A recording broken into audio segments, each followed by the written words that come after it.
azaptan kurtuluş olan Ramazan ayıyla buluşturan Rabbimizin bayrama da aynı şekilde hepimizi sağlıkla, afiyetle, huzurla eriştirmesini niyaz ediyorum. Geçtiğimiz hafta kabinemizde küçük bir değişiklik yapmıştık. Aile, Çalışma ve Sosyal Hizmetler Bakanlığımızı hem ikiye böldük hem de iki yeni isme buralarda görev verdik. Aile ve Sosyal Hizmetler Bakanlığı'nı Derya Yanık, Çalışma ve Sosyal Güvenlik Bakanlığı'nı Profesör Doktor Vedat Bilgin arkadaşlarımız yürütecek. Ticaret Bakanlığı vazifesini de Mehmet Muş arkadaşımız devralmıştır. Kendilerine bir kez daha kabinemize hoş geldiniz diyor.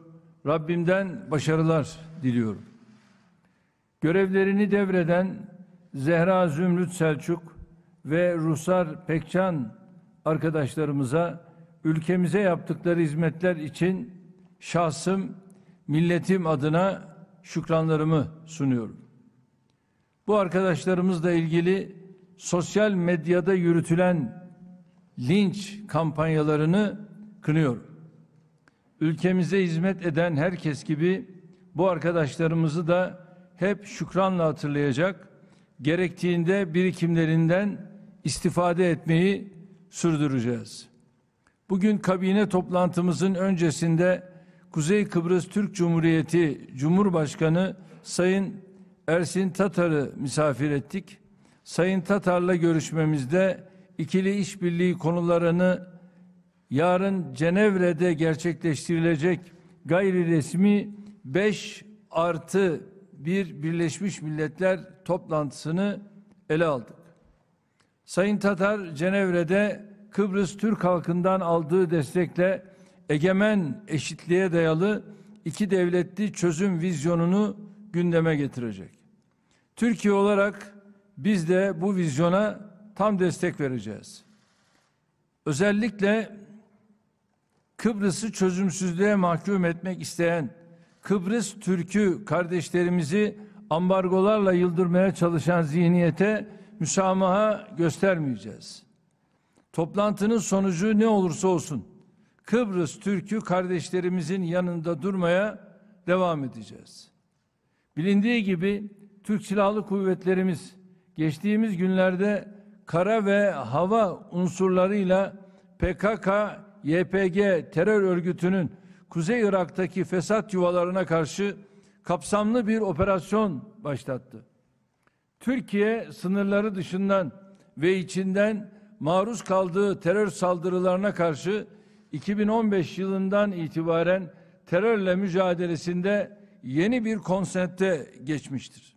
Artık teröristlerin burnumuzun dibine kadar gelip eylem yapmasını beklemeden terör örgütlerini inlerinde bulup yok etme stratejisiyle hareket edeceğimizi tüm dünyaya duyurduk. Bu doğrultuda hem sınırlarımız içinde hem de sınırlarımız ötesinde terör örgütlerine yönelik tarihlerinde görülmemiş ağır darbeler indirdiğimiz operasyonlar yürüttük. Harekatlar gerçekleştirdik.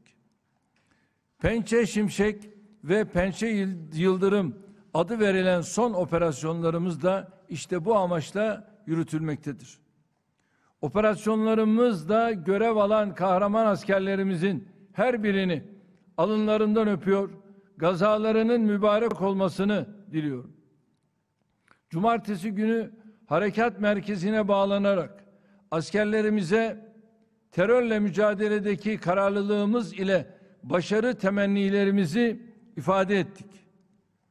Irak ve Suriye sınırlarımızı terör örgütlerinin tacizinden tamamen kurtardığımız gibi inşallah sınırlarımız ötesinde de herhangi bir terör oluşumuna kesinlikle izin vermeyeceğiz. Her ne kadar bu konudaki hassasiyetlerimizi ve kararlılığımızı hala anlamayanlar varsa da biz sahada ve masada yürüttüğümüz mücadeleyle hakikatleri herkese kabul ettireceğiz. Tabii bu arada 2 şehidimiz var. Ve bu 2 şehidimize de Allah'tan rahmet diliyorum. mekanları inşallah cennet olsun.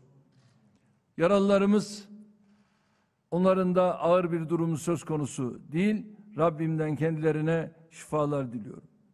Suriye'de sınırlarımızın dibinde bir terör oluşumu peşinde koşanların da er geç bu gerçeği göreceklerine inanıyorum. Biz kimin ne dediğine, kimin kiminle yürüdüğüne bakmadan ülkemizin ve milletimizin bekası için ne gerekiyorsa onu yapmayı sürdüreceğiz. Allah Türkiye'nin ve onun gözbebeği olan Türk Silahlı Kuvvetleri'nin kahraman Mehmetçiğimizin yar ve yardımcısı olsun diyorum. Aziz milletim, Amerika Birleşik Devletleri Başkanı Biden 24 Nisan günü yayınladığı bir mesajda coğrafyamızda bir asırdan daha uzun süre önce yaşanmış acı olaylarla ilgili mesnetsiz, haksız ve hakikatlere aykırı ifadeler kullanmıştır.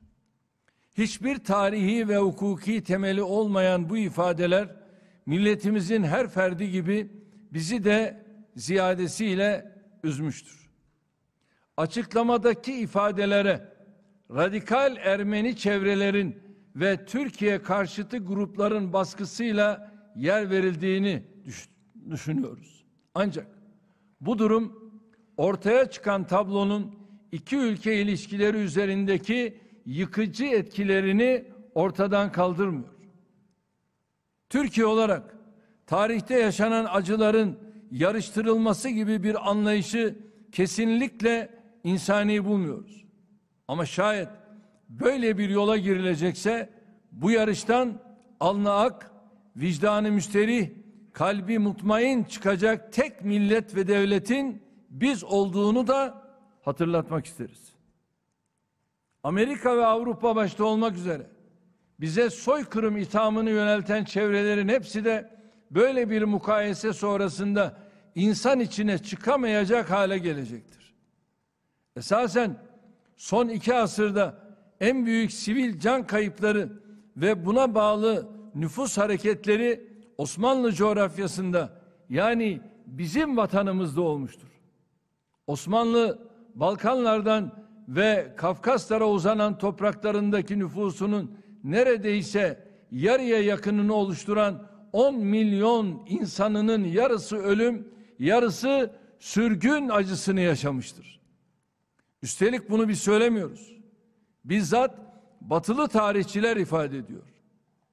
Dikkat ederseniz bu 10 milyon insanla ilgili ne silahlı bir çete fotoğrafı, ne geride bıraktıkları kanlı izler, ne utanç verici başka herhangi bir hikaye göremezsiniz, bulamazsınız. Ama aynı insanlarla ilgili anıtlara, lobilere, meclis kararlarına veya haklarının aranması anlamına gelecek bir faaliyete de rastlamazsınız. Sadece dedelerin torunlarına yürekleri burkularak, gözlerinden akan yaşlara engel olamayarak anlattıkları acı hatıraları vardır. Çünkü bu insanlar Türktür, çünkü bu insanlar Müslümandır. Dolayısıyla Batılı'nın gözünde istismara müsait malzeme değildir. Millet olarak bugüne kadar kendi acılarımızı istismar aracı haline getirme gibi bir zihniyetle hareket etmedik. Bizim acılarımızı kalbimize gömüp sadece ileriye bakma erdemimizi sanıyoruz. Bazıları yanlış anlıyor. Buna göre bizim de batıda Balkanların kaybından, doğuda uğradığımız işgallerin hesabına, güneyimizde bize verilip tutulmayan sözlere kadar kapsamlı bir muhasebe yapıp ortaya çıkan faturayı da muhataplarımızın önüne koymamız gerekiyor. Hiç sınırlarımız dışına çıkmaya bile gerek yok. Adana'dan Antep ve Maraş'a, İzmir'den Afyon'a, İstanbul'dan Çanakkale'ye, Kars'tan Artvin'e kadar her şehrimiz kendi kayıplarının peşine düşse bile yeter. Aynı yaklaşımı tüm mazlum toplumların, coğrafyaların da göstermesi halinde ortaya nasıl bir sonuç çıkacağını kim bilebilir? Batı'nın Ermeni meselesindeki tutumu ve terör örgütlerine karşı sergiledikleri riyakar tavırın sonu işte bu yola çıkıyor. Biz hala en başta söylediğimiz yerdeyiz. Tarihteki olayların araştırılması ve hakikatlerin ortaya çıkartılması bu işin erbabına, yani tarihçilere bırakılmalıdır. Siyasetçilere değil. Yıllardır dile getirilen Ermeni iddiaları konusunda ortak bir tarih komisyonu kurulması teklifimize hala bir cevap alamadık. Kendi arşivlerimizi tamamen bu komisyonun araştırmalarına açma taahhüdünde bulunduk ama muhataplarımızdan yine ses çıkmadı. Biz kendimize bu kadar güvenirken karşı tarafın iddia sahibi olarak gerçeklerin peşinde koşmak yerine meseleyi ısrarla siyasi zemine taşıması işin aslını göstermeye zaten tek başına yeterlidir. Bununla birlikte ülkemizde ve dünyada bu konuda hala kafası karışık olanlar için meseleyi özetle anlatmak istiyorum. Aziz milletim, Anadolu ecdadımızın yönetiminde asırlar boyunca farklı kökenden ve inançtan insanın huzur içinde yaşadığı bir coğrafya olmuştur. Pek çok toplum gibi Ermeniler de bu dönemde dini özgürlüklerini kazanmışlar, sosyal statülerini güçlendirmişlerdir. Tarihimize 93 Harbi diye geçen hadiseye kadar bu barış iklimi sürmüştür. Osmanlı'nın son döneminde ülkedeki pek çok kesim Batılılar tarafından tahrik edilerek, cesaretlendirilerek, silahlandırılarak bize karşı ayaklandırılmışlardır. Bugün üzerinde çok sayıda devletin yer aldığı Balkan toprakları işte bu şekilde başlatılan asimetrik savaşlarla ülkeden koparılmıştır. Doğuda da aynı senaryo Çarlık Rusyası'nın da iştirakiyle Ermeniler üzerinden oynanmıştır. Birinci Dünya Savaşı'na kadar 40 civarında isyan çıkartan Ermeni çeteler bu dönemde kontrolden çıkarak büyük katliamlara yönelmişlerdir. Batılıların siyasi ve ekonomik, Rusların da askeri desteğiyle palazlanan Ermeni örgütleri köyleri ve şehirleri basıp önlerine gelen herkesi kadın, çocuk, ihtiyar demeden öldürmüşlerdir. Mensuplarının toplamı 150 bin ile 300 bin arasında ifade edilen bu çeteler topraklarımıza saldıran Rus ordusunun saflarında da aktif olarak bize karşı savaşmışlardır. Van'dan Kars'a, Erzurum'dan Anadolu işlerine kadar pek çok yerde sayıları milyonla ifade edilen tamamı sivil Türk ve Kürt nüfus Ermeni çeteler tarafından katledilmişlerdir. Peki 24 Nisan'da ne olmuştur? Aslında 24 Nisan'da insani trajedi anlamında hiçbir şey olmamıştır. 24 Nisan 1915 tarihi sadece Osmanlı Devleti'nin savaş halinde bulunduğu ülkelerle bir olup aleyhine faaliyet yürüten Taşnak, Hınçak ve Ramgavar gibi örgütleri kapatıp 235 yöneticisini tutukladığı gündür.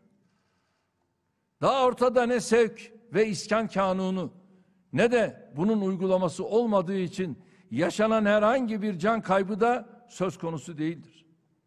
Ülkemizdeki Ermeni toplumu dünyadaki genel uygulamaya paralel şekilde bu tarihi kendi acılarını anma günü olarak kabul etmiştir. Biz de gerçekte bu tarihte ne olduğunu bilmemize rağmen Ermeni toplumunun tercihine saygı duyarak kendilerine bir süredir acılarını paylaşan mesaj gönderiyoruz. Osmanlı Devleti'nin 24 Nisan'da yaptığı bu tutuklamaların ardından 27 Mayıs'ta sevk ve iskan kanunu çıkartılmış, 1 Haziran'da da uygulamasına geçilmiştir. Yapılan işlem muhtemel bir tehdide veya tehlikeye değil, bilfiil yürüyen bir isyana ve artarak süren katliamlara karşı alınmış bir tedbirdir. Dikkat ederseniz bu tarihler Osmanlı Devleti'nin Çanakkale başta olmak üzere pek çok cephede tarihi bir mücadele yürüttüğü döneme tekabül ediyor. Genel seferberlik sebebiyle eli silah tutan erkeklerin hemen tamamı cephede olduğu için geride sadece savunmasız kadınlar, çocuklar, yaşlılar kalmıştır. Ermeni çeteleri Türk ordusuyla veya şehirlerini koruyan silahlı Türk milisleriyle çatışmamış, sadece masum ve savunmasız insanları katletmişlerdir. Mesela Van'ın Zeve köyünde yaşayan 2500 sivilin tamamı tek bir fert hayatta bırakılmaksızın Ermeni çeteciler tarafından şehit edilmişlerdir. Sadece Muş'ta 1 yıl içinde 20.000 vatandaşımız katliama maruz kalmıştır. Hızlarını alamayan Ermeni çeteciler Trabzon civarındaki Rum ve Hakkari'deki Musevi Osmanlı vatandaşlarını da topluca öldürmekten çekinmemişlerdir. Şayet ortada tarafların karşılıklı savaşmış olmalarından kaynaklanan bir kayıp olsa bu da bir yere kadar anlaşılabilir. Ama tekrar ediyorum, Ermeni çeteleri sadece Anadolu'da savunmasız sivil Türkleri ve Kürtleri, Kafkasya tarafında da Çerkezleri katletmişlerdir. Ermeni çeteciler yaptıkları katliamları ve yüz binlerce insanı göçe zorladıklarını övünerek anlatmışlardır. Bununla ilgili pek çok belge bölge ülkelerinin arşivlerinde mevcuttur. Osmanlı Devleti çıkardığı sevk ve iskan kanunuyla bu katliamları gerçekleştiren çetelerin dayandığı Ermeni nüfusu geçici olarak başka bölgelere gönderme kararı almıştır. Üstelik bu karar ülkedeki tüm Ermenileri değil, sadece çete saldırılarının yoğun olduğu yerlerdeki Ermeni nüfusu kapsamaktadır. Sevk ve idare kanunuyla yeri değiştirilen Ermeni nüfusun sayısı konusunda da pek çok tezvirat ortada dolaşmaktadır. Birinci Dünya Savaşı öncesi Osmanlı topraklarında Ermeni nüfusun toplamı 1.300.000 olarak kayıtlarda yer alıyor. Şu anda ben belgeyle konuşuyorum. Sayın Biden gibi konuşmuyorum. Biden neye dayanarak nasıl konuşuyor bilmiyorum. 1 milyonun üzerinde şu anda arşivlerimizde belge var. Buyursunlar, gelsinler, belgeleri incelesinler. Acaba Amerika'nın arşivlerinde ne kadar bu konuda belge var? Veya varsa bu belgeleri açabiliyor mu? Avrupa'da var mı? Varsa açabiliyor mu? Biz hodri meydan diyoruz. Ama bugüne kadar bizim bu çağrılarımıza cevap veremediler. Şu anda bu nüfusun yaklaşık 350.000'i savaş döneminde Rus topraklarına geçmiştir.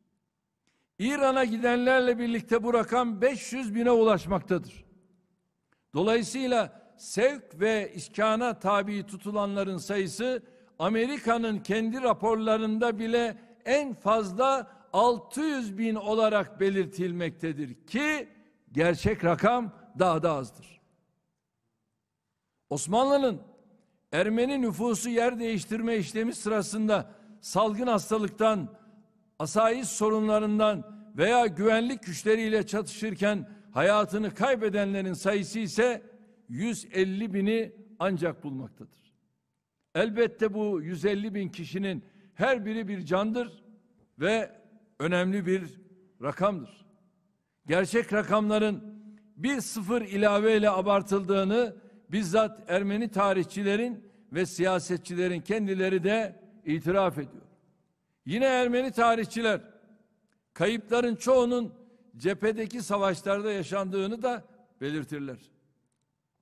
Aziz milletim, Osmanlı Devleti Ermeni nüfusu başka bir yere göndermemiş, kendi toprakları içinde yer değiştirmiştir. Bu kanuna tabi kişilere hazırlık için bir hafta süre verilmiş, mazereti olanlar da sevkten muaf tutulmuşlardır.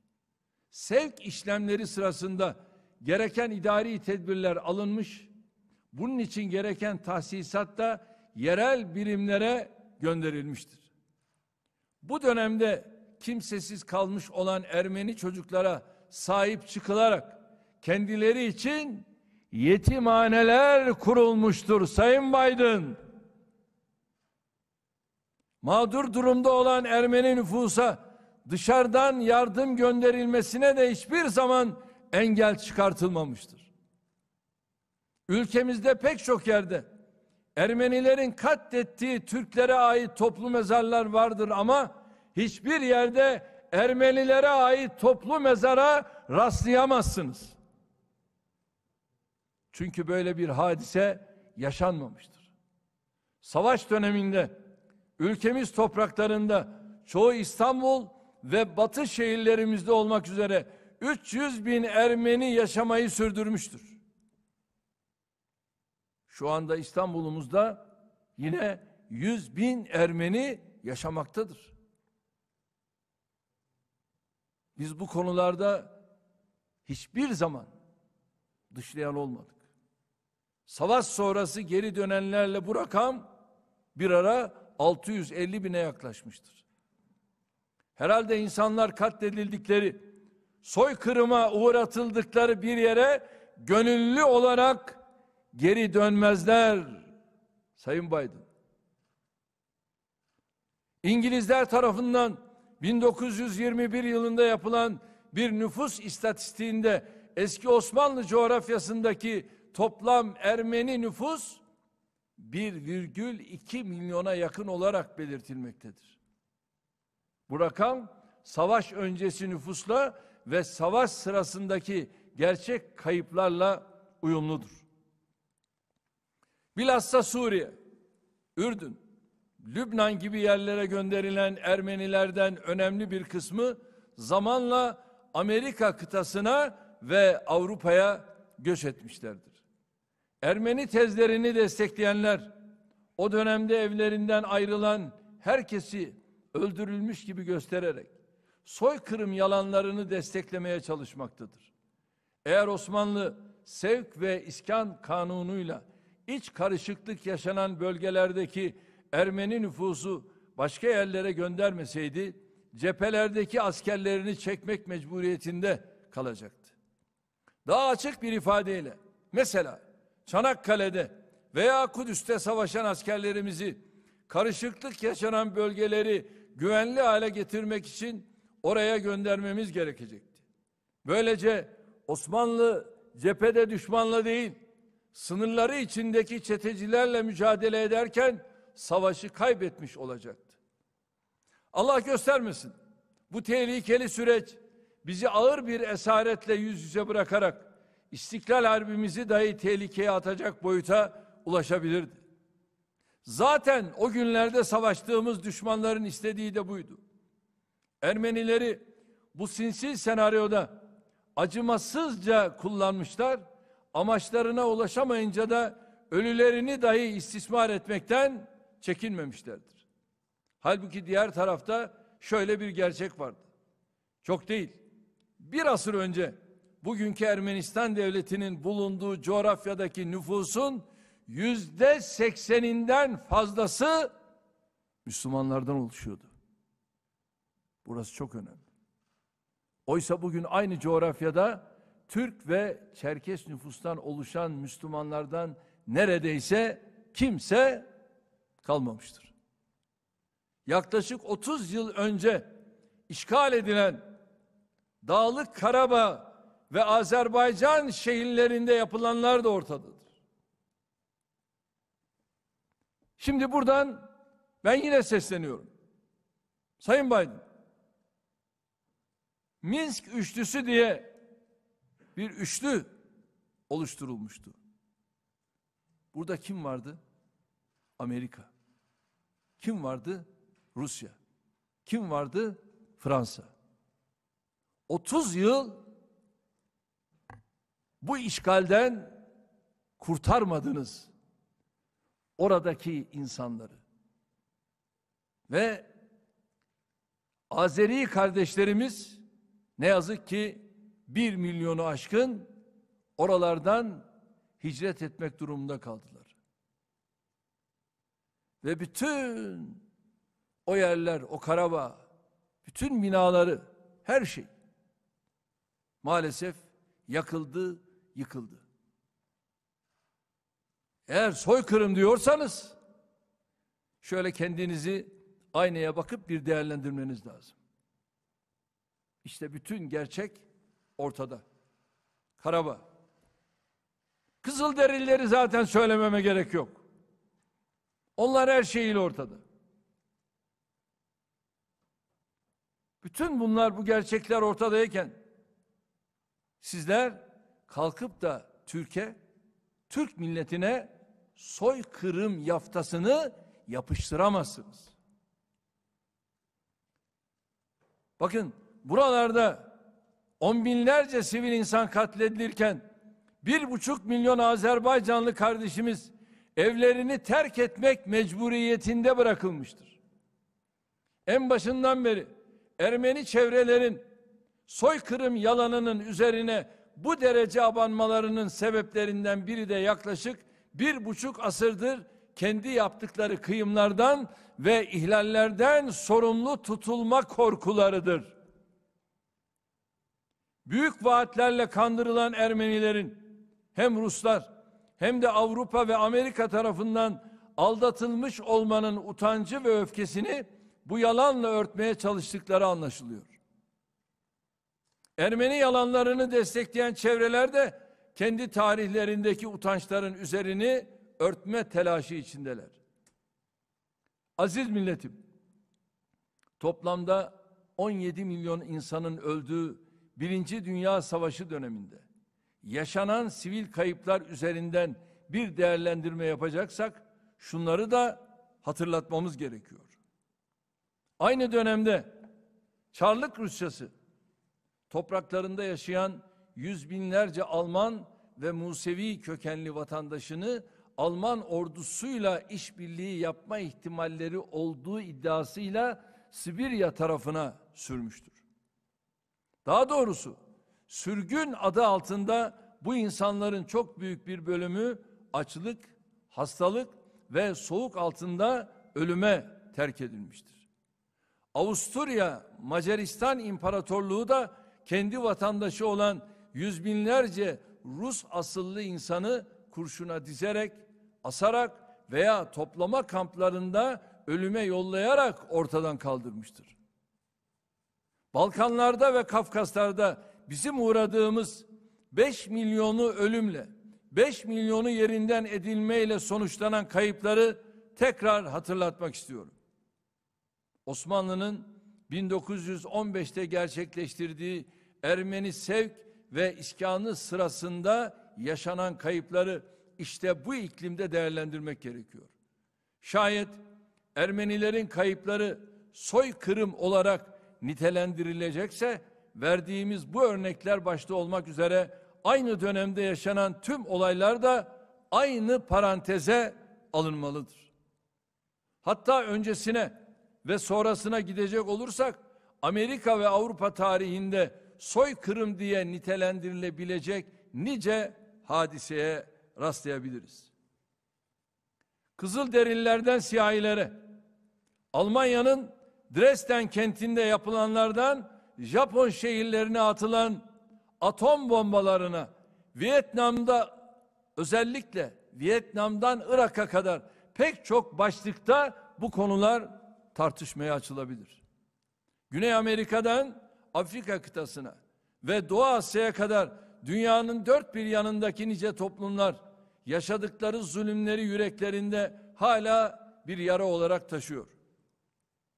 Birinci Dünya Savaşı'nda bizim topraklarımızda ortaya çıkan acı görüntüler ise aynı dönemde istisnasız herkesin yaşadığı sorunların bir kesitini teşkil ediyor.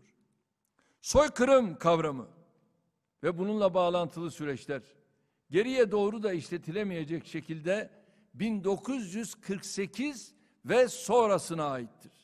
Burası çok ama çok önemli. Bu ithamın ifade edilebilmesi için ortada tarihçilerin üzerinde uzlaştığı somut deliller ve bunlara dayalı mahkeme kararları olması gerekir. Ermeni iddialarıyla ilgili ortada herhangi bir somut delil olmadığı gibi uluslararası mahkeme kararı da mevcut değildir. Türkiye olarak yaptığımız ortak tarih komisyonu kurulması ve arşivlerin açılması gibi teklifler öncelikle meselenin tarihi olarak doğru bir zemine oturmasını amaçlamaktadır. Biz kendimizden emin olduğumuz için bu konularda her türlü konuşmaya, tartışmaya, araştırmaya, değerlendirmeye açığız. Hatta peşin hükümle aleyhimizde yayın yapacağını bildiğimiz araştırmacılara bile arşivlerimizi kapatmıyoruz. Buyurun, gelin bakın. Amerika ve Avrupa ülkeleri ise tarihi arşiv belgeleriyle konuşmaktan kaçanların safsatalarının, iftiralarının, yalanlarının yanında yer alarak sadece ve bize husumet göstermekle kalmıyor, bilime de ihanet ediyorlar. Sırf Ermeni yalanlarına prim vermedikleri, gerçeğin peşinde koştukları için saygın tarihçilere yapılan haksızlıklar ve saldırılar, soykırım yoktur demenin yasayla suç haline getirilmesi çabaları tam bir garabet örneğidir. Asala terör örgütünün özellikle 1970'li yıllarda diplomatlarımıza, yani elinde silah olmayan sivil kamu görevlilerine karşı gerçekleştirdiği saldırıları da unutmadık, unutmayacağız Biden. Bu alçak eylemlerde hayatlarını kaybeden diplomatlarımızın katillerinin nasıl korunduğunu, cezaevlerinden nasıl salıverildiğini gayet iyi biliyoruz. Bir asır önceki hayallerin bir benzerinin Ermeni örgütlerinin bıraktığı yerden son 40 yıldır PKK terör örgütü vasıtasıyla hayata geçirilmeye çalışıldığının da elbette farkındayız. Allah'ın izniyle üzerimizde oynanan tüm oyunları nasıl hüsrana uğrattıysak, dün PKK üzerinden sınırlarımız içinde bir süredir PKK, YPG üzerinden Suriye'de kurulan tuzağı da aynı şekilde parçalayıp atacağımızdan kimsenin şüphesi olmasın. Aziz milletim, Amerika Birleşik Devletleri'nin bu gerçekler ışığında attığı yanlış adımdan bir an önce dönmesini umut ediyoruz. Soykırım gibi ithamlar siyasetin konusu olamayacak kadar hassas konulardır. Tarih ilmi bir kenara bırakılarak ülke başkanlarının, parlamentolarının bu tür konularda ahkam kesmesi işleri içinden çıkılmaz bir hale getirmekten başka işe yaramaz. Biz tarihe husumet çıkarmak ve yeni kavgalar üretmek değil, daha güzel bir geleceği inşa ederken ders almak için bakılması gerektiğine inanıyoruz. Yaşanan tartışmaların Ermeni toplumuna en küçük bir faydası olmadığı gibi, tam tersine bu tür adımlar yeni sıkıntıların kaynağı haline gelmektedir. Bizim Ermeni toplumuyla hiçbir sorunumuz, sıkıntımız yoktur. 1000 yıldır aynı topraklarda yaşadığımız bu insanların bir kısmıyla hala barış ve huzur içinde hayatımızı sürdürüyoruz. Her ne şekilde kurulmuş olursa olsun, Ermenistan devletiyle de iyi komşuluk esasına dayalı bir ilişki tesis etmek istiyoruz. Bunun için Son 16 yıldır fedakarlığı hep bizim yaptığımız adımlar attık. Maalesef bu adımlarımıza samimi bir karşılık bulamadık.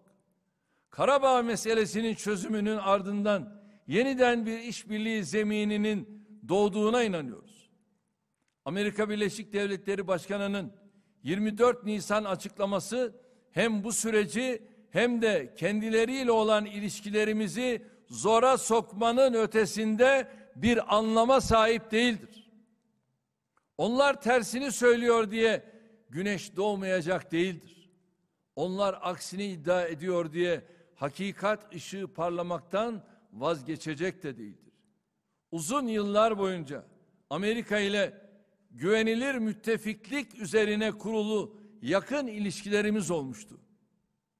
Türkiye'nin kırmızı çizgisi olan FETÖ ve PKK-PYD'ye verilen destek ile uyguladıkları ambargoyla müsebbibi kendileri olan S-400 krizi gibi hadiseler model ortaklık seviyesindeki ilişkilerimize zarar vermiştir. Son gelişmelerin üzerine adeta tuz biber olan 24 Nisan açıklamasıyla artık Türk-Amerikan ilişkileri bu seviyesinin de çok gerisine düşmüştür. Biz milli birlik ve beraberliğimizden, tarihi mirasımızdan, coğrafi avantajlarımızdan ve eşsiz potansiyelimizden aldığımız güçle şartlar ne olursa olsun kendi hedeflerimize özellikle kilitlenerek yürüyüşümüzü sürdüreceğiz. Haklı olduğumuzun gayet iyi bilindiği konularda bize ısrarla geri adım attırılmaya çalışılmasından artık yorulduk. Bu şekilde bizi yolumuzdan döndürebileceklerini sananlar yanıldıklarını anlamış olmalıdır. Türkiye olarak tüm samimiyetimizle Amerika Birleşik Devletleri ile de Avrupa Birliği ile de eşit ve adil şartlarda birlikte çalışmak, beraber yol yürümek istiyoruz. Küresel siyasi ve ekonomik sistemin yeniden şekillenme sürecinde bu işbirliğinin çok daha önemli ve herkesin faydasına olduğuna inanıyoruz. Tek isteğimiz ülkemizin haksız, adaletsiz, çifte standartlı, marjinal grupların etkisiyle alınmış kararlara, uygulamalara, muamelelere maruz bırakılmamasıdır. İstiklalini ve istikbalini her şeyin üzerinde tutan bir ülke olarak bu duruşumuza saygı gösterilmesi halinde herkesle, her zeminde konuşmaya, görüşmeye, anlaşmaya, işbirliğine, birlikte hareket etmeye varız. Amerika Birleşik Devletleri Başkanı Biden ile Haziran ayında kararlaştırdığımız görüşmede tüm bu konuları yüz yüze değerlendirerek yeni bir dönemin kapılarını aralayacağımıza inanıyorum. Tabii ben Sayın Biden'a şunu da hatırlatmak isterim. Biz birbirimize yabancı değildik. Aramızda farklı ilişkiler vardı. Sağ olsun evimize kadar gelip rahatsızlığımızda bizi ziyaret etme nezaketini de göstermişlerdi. Fakat NATO'nun önemli iki ülkesi olarak, NATO'da iki önemli müttefik olarak nasıl oluyor da NATO ile yakından uzaktan alakası olmayan bir Ermeni lobisine Türkiye'yi değişiyorsunuz? Muhatabımızla iki ülke ilişkilerini zehirleyen konuları bir kenara bırakarak artık bundan sonrasına yönelik nasıl adımlar atacağız? Buna bakmamız gerekiyor. Aksi takdirde ilişkilerimizin 24 Nisan açıklamasıyla düştüğü yeni seviyenin gerektirdiği pratikleri hayata geçirmeye başlamaktan başka çaremiz kalmayacaktır. Azerbaycan Cumhurbaşkanı kardeşim Aliyev'le de Ermenistan'la yapılan anlaşmanın uygulanması ve son gelişmeler çerçevesinde atılabilecek ortak adımlar hususunda bir telefon görüşmesi yaptık. Yıllarca çözümsüzlüğü çözüm diye dayatanlara en güzel cevabı Azerbaycan'la birlikte Karabağ'da verdiğimizi biliyorsunuz. Önümüzdeki günlerde bu çerçevede atacağımız adımları daha da detaylandıracağız. Tabii asıl üzüntümüz içimizdeki bazı kesimlerinde tarihi hakikatlere sırtlarını dönerek soykırım yalanına sarılmış olmalarıdır. Dıştan ve içten. Bu şekilde bir saldırı altındayız. Kendi vatanına, kendi halkına aleni ihanet içine giren bu kesimlerin takdirini milletimize bırakıyoruz. Biz büyük ve güçlü Türkiye'nin inşası için içeride ve dışarıda ne gerekiyorsa yapmanın gayreti içinde olacağız. Evlatlarımıza özgür ve müreffeh bir ülke bırakana kadar bu mücadeleyi gerektiğinde canımız pahasına sürdüreceğiz. Aziz milletim, koronavirüs salgını dünyayı kasıp kavurmaya devam ediyor. Zaman zaman artan, zaman zaman azalan bir seyir izleyerek süren bu salgın krizini ülkemiz ve milletimiz için en hayırlı şekilde yönetmeye çalışıyoruz. Sağlık hizmetleri konusunda hamdolsun herhangi bir sıkıntı yaşanmıyor. Vatandaşlarımızın aldıkları sağlık hizmetlerinin kalitesini yükseltmek için ilave adımlar da atıyoruz. Bu çerçevede sağlık uygulama tebliği listesinde yer alan işlemlerin tamamı için %10 ile %20 oranında, tıbbi malzeme fiyatlarında ise %10 oranında artış yaparak sağlık sistemimizi destekledik. Ayrıca toplamda 115 bin vatandaşımızı ilgilendiren diyaliz hizmetlerinin bedelini %20 artırdık. Yine 34 bin vatandaşımızın faydalandığı çöl yak tedavisinin ödeme tutarında şimdi %25 ve Ağustos ayından itibaren de ilave %25 artış yaptık. Sosyal Güvenlik Kurumu bütçemize maliyeti 7 milyar lirayı geçen bu düzenlemelerin milletimize ve sağlık sektörüne hayırlı olmasını diliyorum. Ayrıca hem salgın dönemini hem Ramazan ayını gözeterek ihtiyaç sahibi ailelere dağıtılmak üzere başlattığımız patates ve soğan dağıtımlarında 103 bin tonu geride bıraktık.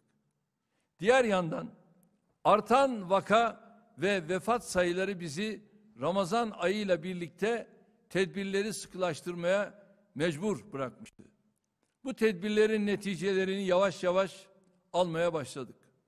Bugün kabine toplantımızın salgınla ilgili son gelişmeler bölümünde enine boyuna değerlendirmesini yaptık. Amacımız tedbirlerin temizlik, maske, mesafe kurallarından asla taviz vermeden vatandaşlarımızın hayatlarını en az etkileyecek şekilde uygulanmasını temin etmektir. Vaka ve vefat sayıları yükseldiğinde kısıtlayıcı tedbirlerin artırılması kaçınılmaz hale gelmektedir.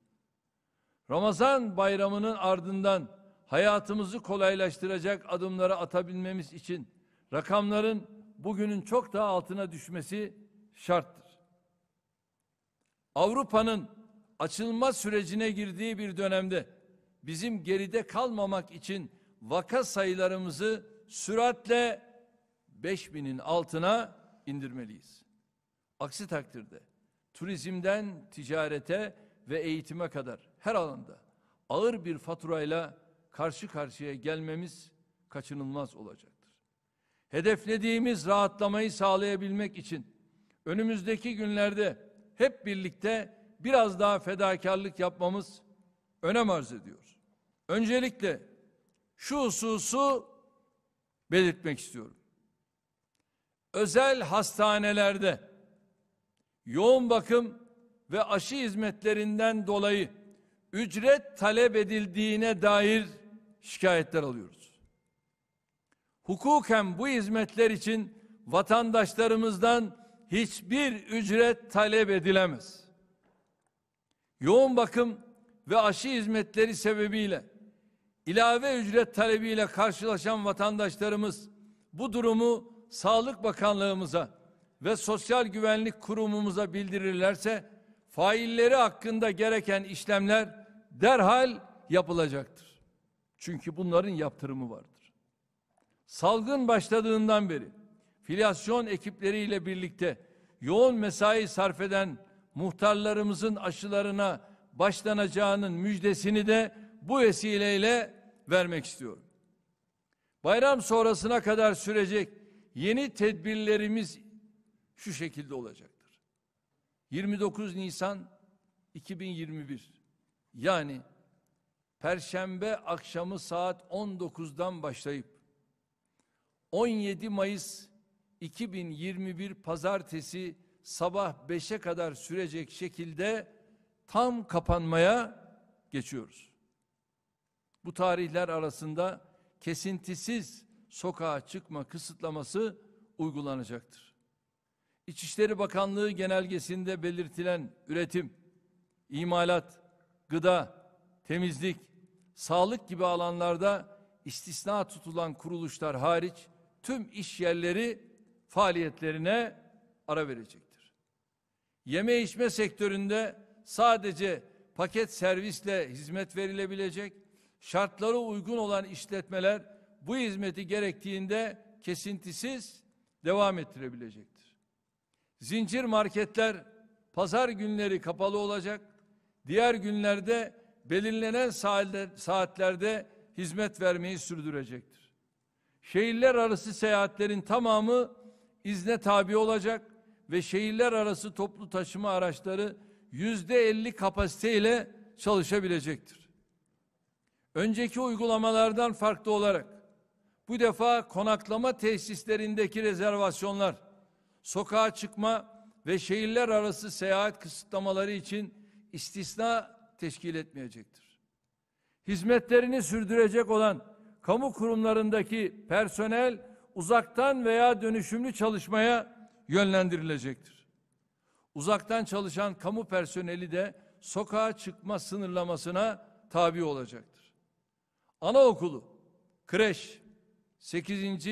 ve 12. sınıflar dahil tüm kurumlarda yüz yüze eğitime ara verilecek, tüm sınavlar ertelenecektir. Tarım sektöründe çalışanların faaliyetlerini salgın tedbirlerine uygun şekilde yürütebilmesi için gereken düzenlemeler ayrıca yapılacaktır. İhtiyaçlarını karşılamak için sokağa çıkamayan, yaşlı veya ağır hastalığı olan vatandaşlarımız vefa ekiplerinden destek isteyebileceklerdir. Vatandaşlarımızın mağdur olmaması için kurumlarımız gereken tüm tedbirleri alacaktır. Biz de bunların yakın takipçisi olacağız. Türkiye bakımından çok önemli olan bu sürecin hedeflediğimiz sonuçları verebilmesi için kurallar en sıkı şekilde uygulanacak. Tedbirlerin istismarına kesinlikle izin verilmeyecektir.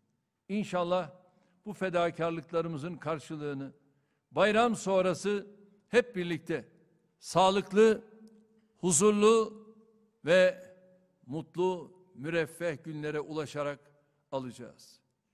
Rabbim yar ve yardımcımız olsun diyor. Hepinize sevgilerimi, saygılarımı sunuyorum. Kalın sağlıcakla.